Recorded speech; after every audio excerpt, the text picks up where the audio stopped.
अगर आप सोच रहे हो कि लिमिटेड सैलरी में बड़ी लाइफ पॉसिबल है तो ये वीडियो आपके लिए आई ओपनर है। यहाँ हम बात करेंगे असली फाइनेंशियल स्ट्रगल्स की, क्यों सिर्फ इन्वेस्टिंग से अमीर नहीं बन सकते, इमरजेंसी फंड क्यों जरूरी है, इंश्योरेंस का सच क्या है और कैसे इंस्टेंट पैसा कमाने के चक्कर में लोग और भी फंस जाते हैं।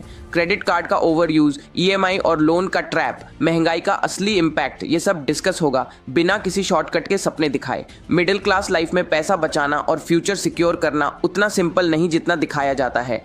जब तक इनकम नहीं बढ़ेगी, लाइफस्टाइल अपग्रेड सिर्फ एक इल्यूजन है। इन्वेस्टिंग, सेविंग, इंश्योरेंस, ये सब बेसिक्स तो इंपॉर्टेंट हैं, लेकिन असली गेम तब बदलेगा जब आप अपनी अर्निंग को नेक्स्ट लेवल पे ले जाओगे। शॉर्टकट्स टेम्पटिंग लगते हैं, लेकिन रियलिटी ये है कि सस्टेनेबल प्रोग्रेस सिर्फ कंसिस्टेंट एफर्ट से ही आती है। आज की वीडियो के एंड तक आपको क्लैरिटी मिल जाएगी कि कौन से फाइनेंशियल डिसीजन आपकी लाइफ बदल सकते हैं और किन चीज़ों से बचना है। तो शुरू से एंड तक ध्यान से सुनना, क्योंकि ये नॉलेज आपको प्रैक्टिकल रियलिटी से कनेक्ट करेगी और शायद आपके सोचने का तरीका ही बदल दे। सबसे पहले पैसे की इंपॉर्टेंस समझ लो।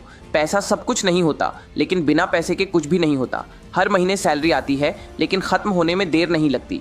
EMI, rent, school fees, groceries और फिर भी सपने बड़े हैं। लेकिन रियलिटी ये है कि अगर आपकी इनकम लिमिटेड है तो आपको प्रायोरिटी सेट करनी पड़ेगी। आप चाहे जितना भी इन्वेस्ट कर लो, जब तक इनकम नहीं बढ़ेगी, फाइनेंशियल फ्रीडम सिर्फ एक सपना ही रहेगा। इन्वेस्टिंग से आप रिच नहीं बन सकते जब तक आपकी अर्निंग ही कम है। इसलिए सबसे पहले फोकस करो अपनी इनकम बढ़ाने पर। नए स्किल्स सीखो, साइड हसल ट्राई करो या प्रमोशन के लिए काम करो। अब बात करते हैं इमरजेंसी फंड की। बहुत लोग सोचते हैं कि इमरजेंसी फंड रखना टाइम वेस्ट है, लेकिन जब इमरजेंसी आती है तब समझ आता है कि ये कितना इंपॉर्टेंट है। जॉब चली गई, मेडिकल इमरजेंसी आ गई या कोई बड़ा खर्चा आ गया तो इमरजेंसी फंड ही आपको बचाता है। हर मिडिल क्लास फैमिली को कम से कम 3 से 6 महीने के खर्चों का फंड अलग रखना चाहिए। ये पैसा आपको डेब्ट में जाने से बचाता है और आपके लॉन्ग टर्म गोल्स को सिक्योर करता है। इस फंड को savings account, liquid mutual fund या शॉर्ट टर्म एफडी में रख सकते हो, लेकिन ये पैसा हमेशा इजीली एक्सेसिबल होना चाहिए। इंश्योरेंस की बात करें तो हेल्थ और लाइफ इंश्योरेंस लेना आज के टाइम में नॉन नेगोशिएबल है। एक बड़ी बीमारी या एक्सीडेंट पूरी सेविंग्स खत्म कर सकता है। हेल्थ इंश्योरेंस के बिना हॉस्पिटल का बिल देख के ही शॉक लग सकता है। लाइफ इंश्योरेंस, खासकर टर्म इंश्योरेंस लेना चाहिए ताकि अगर आपको कुछ हो जाए तो आपकी फैमिली फाइनेंशियली सिक्योर रहे। इंश्योरेंस लेने में कभी कंजूसी मत करो, क्योंकि ये एक जरूरत है, लग्जरी नहीं। इन्वेस्टिंग की बात करते हैं। बहुत लोग सोचते हैं कि इन्वेस्टिंग से जल्दी अमीर बन जाएंगे, लेकिन सच ये है कि इन्वेस्टिंग एक लॉन्ग टर्म गेम है। Stock market, mutual funds, PPF, NPS options बहुत हैं, लेकिन बिना समझे इन्वेस्ट करना गलत है। एसआईपी से डिसिप्लिन आता है और कंपाउंडिंग का मैजिक तभी दिखेगा जब आप टाइम दोगे। लेकिन एक बात समझ लो, इन्वेस्टिंग तभी काम आएगी जब आप रेगुलरली इन्वेस्ट कर पाओ, और ये तभी पॉसिबल है जब आपकी इनकम सफिशिएंट हो। अब बात करते हैं उन रिस्क्स की जो मिडिल क्लास लोग जल्दी पैसा कमाने के चक्कर में ले लेते हैं, जैसे जुआ, क्रिप्टो और get rich quick schemes. Crypto या शेयर मार्केट में बिना नॉलेज के पैसा लगाना या किसी भी ऐसी स्कीम में इन्वेस्ट करना जहां हाई रिटर्न्स का प्रॉमिस हो, ये सब आपको फाइनेंशियल डिजास्टर की तरफ ले जा सकता है। शॉर्टकट्स का कोई रिप्लेसमेंट नहीं है। रियलिटी ये है कि जो चीज़ सस्टेनेबल है वो पेशेंस और एफर्ट से ही मिलती है।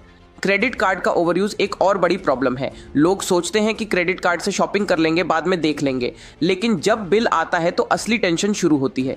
क्रेडिट कार्ड का बिल टाइम पर नहीं भरा तो इंटरेस्ट लगता है और फिर डेब्ट का चक्कर शुरू हो जाता है। इसीलिए क्रेडिट कार्ड का यूज सिर्फ जरूरत के लिए करो और जितना हो सके उतना कैश या डेबिट कार्ड यूज करो।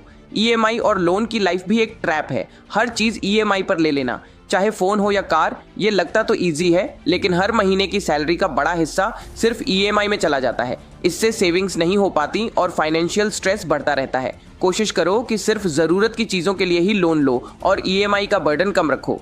एक और इम्पॉर्टेंट पॉइंट है महंगाई। हर साल चीज़ें महंगी हो रही हैं, दूध, पेट्रोल, स्कूल फीस, सब कुछ। अगर आपकी सैलरी नहीं बढ़ रही तो आप हर साल गरीब होते जा रहे हो। इसलिए इनकम बढ़ाना सबसे इंपॉर्टेंट है। साइड हसल शुरू करो, नए स्किल्स सीखो, फ्रीलांसिंग करो या कोई छोटा बिजनेस शुरू करो। सिर्फ इन्वेस्टिंग या सेविंग से काम नहीं चलेगा, इनकम बढ़ाने पर फोकस करो। आज की वीडियो का सबसे बड़ा लेसन यही है, मिडिल क्लास लाइफ में कोई मैजिक फॉर्मूला नहीं है। फाइनेंशियल फ्रीडम चाहिए तो अपने ऊपर काम करो, इनकम बढ़ाओ और सही फाइनेंशियल डिसीजन लो। Emergency fund, insurance, basic investing और डेब्ट से बचना, ये सब जरूरी है, लेकिन ये तभी काम आएगा जब आपकी अर्निंग सफिशिएंट हो।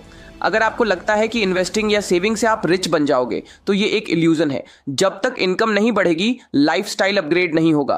अपने सपने पूरे करने हैं तो खुद पर काम करो, स्किल्स पर फोकस करो और फाइनेंशियल नॉलेज लो।